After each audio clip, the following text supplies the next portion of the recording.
you will be orbiting Earth more and more times for 5 days, flying with a crew of 4 people, 2 men and 2 women around our planet, reaching the farthest point until the Apollo generation, performing EVA extracurricular activity, and then re-entering back on Earth, all on a privately funded company, on a privately funded capsule and completely privately funded mission. This is the Polaris program. Welcome back on the SpaceInfo podcast. Here we talk about space and everything related to it. If you are passionate about space, astronomy, technology and everything about it, you can join all our social platforms at the SpaceInfo Club or our website at www.spaceinfo.club, where tons of content and a community of experts are there waiting for you. This is the SpaceInfo Club. And what's being launched on next Monday, 26th of August 2024, is the Polaris Dawn Mission, the new generation of spaceflight. The Polaris Dawn is the first of 3 missions of the Polaris program. It will be launched on Monday, 26th of August 2024, around 7:38 GMT, on board of a Falcon 9 rocket inside a crew Dragon Capsule. Following this mission, the second mission, Mission 2, will be building upon a Polaris Dawn, and this mission will continue to expand the boundaries of future human spaceflight missions in space communication and scientific research. It will be again on board of a Crew Dragon Capsule by SpaceX again, and will be the second of the program, anticipating the third one, which will be maybe the most revolutionizing of the entire program and also of human spaceflight itself, Mission 3, which will be the first human spaceflight on a Starship, the world's first fully reusable transportation system designed to carry both crew and cargo to Earth orbit, Moon, Mars and beyond. It will be indeed the first fully human flight of this spacecraft, the Starship by SpaceX. We still don't know the precise date in the future. The program has just started, and the first mission is forecasted with a very high accuracy of being executed, as said, on August 26. So, what's the purpose of the mission? Well, 4 people. A crew of 4 people, 2 men and 2 women, will fly to space on the Polaris Dawn to conduct scientific experiments mainly. Some of them will have repercussion on human spaceflight in general, and some of them will be, privately oriented to SpaceX itself. Indeed, also one side purpose of the mission itself has happened for inspiration for mission, which was what we would say bootstrapped in a business language, but was entirely privately funded, not by SpaceX, but by the millionaire Isaacman. And also in that case, one of the purposes of the mission, as well for this one, will be raising money for the St. Jude Children's Research Hospital in Memphis. I want to remember you that for the people who are sort of haters of these kind of missions, well, the amount of money of inspiration for mission raised something like $240 million for the St. Jude Children's Research Hospital in Memphis. Well, there are also some firsts in this mission, and the highest altitude any human has reached since the last Apollo mission in 1972. The apogee of the mission, the highest apogee, so the most distant point from the surface of our planet, will be of 870 miles, which is around 1,400 kilometers. I want to remember you that the mission will consist of several orbits for something like 5 days around our planet, and the distance from our planet Earth will increase, at least at the apogee, which is the most distant point of each orbit, and these orbits will enlarge themselves until reaching an apogee of the elliptical orbit of something like 1,400 kilometers.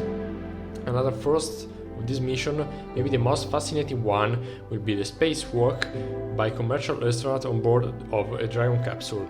Well, the whole capsule will be depressurized, so the whole crew will have to wear the commercial spacesuits for EVA dedicated on this purpose. So the most ready to listen people will have also caught the third point, and so 2 people will get out of the spacecraft and 2 will remain inside. However, all of them will have to wear the EVA suits, which will be needed due to the depressurization of the whole environment. So they will conduct experiments, which will be, in this case, the purpose of these experiments, particularly inside the EVA, so the extravehicular activity will be dedicated to testing the suits themselves, and then they would come back into the capsule and continue their mission. Another first of this mission, as I have anticipated, are the SpaceX suits, which will be equipped with advanced materials, a thermal management system, and a new coating on the helmet visor. I have not published the images here because I am inviting you to visit our website at www.spaceinfo.club for further details, more information and articles on our website, which for sure are available completely for free, and also the interviews inside the Space Info magazine are completely free. The only thing you have to do is just signing up to the website, which again is free. Just need your email address, and then you will access completely free content that's there waiting for you. So the launch system will be a Falcon 9 rocket together with a Dragon capsule. What's important in this configuration, which is, let's say, common, generally speaking, also for astronauts reaching the ISS, will be the fact that the Falcon 9 rocket will be at its 4th flight, as well as the Crew Dragon capsule will be at its 3rd flight. And the first flight of this capsule was the flight of Inspiration 4 mission, which was flown by Jared Isaacman himself in 2021, when, as I was saying at the beginning, the first private mission occurred. So as a symbol or again as a repercussion of this flight, the Crew Dragon capsule will be reused again, demonstrating the strength of SpaceX also in this case.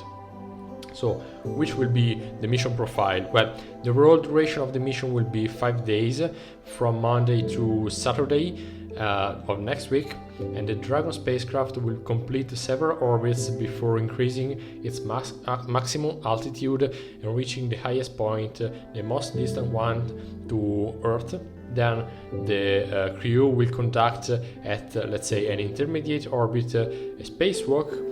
Then they will conduct experiments, which won't be only on the EVA suites, but also there will be some scientific experiments that we'll see in a while.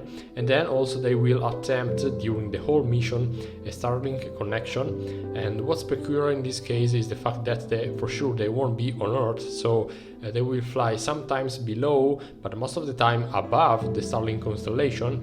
And well, the fact that to use the words of the crew, it's not having internet on board is not like switching on a switch or switching it off like here on Earth, but will be a little more complicated. So they will have to align their communication antennas towards the constellation, and in particular to the satellites of the constellation. They will probably use a laser connection, which will have to be aligned with the satellites, and also will have to chase the moving satellites, and also with respect to the also moving spacecraft. So it will be a very interesting connection to establish, to have high-speed internet on board. But for sure that's something that we have already seen while watching the last Starship launch and orbital flight. Thanks to Starlink, we could see the images live, basically. So the same thing will be attempted this time, but with an almost complete coverage of the whole mission. And so, what about the experiments? Let's give a look to this.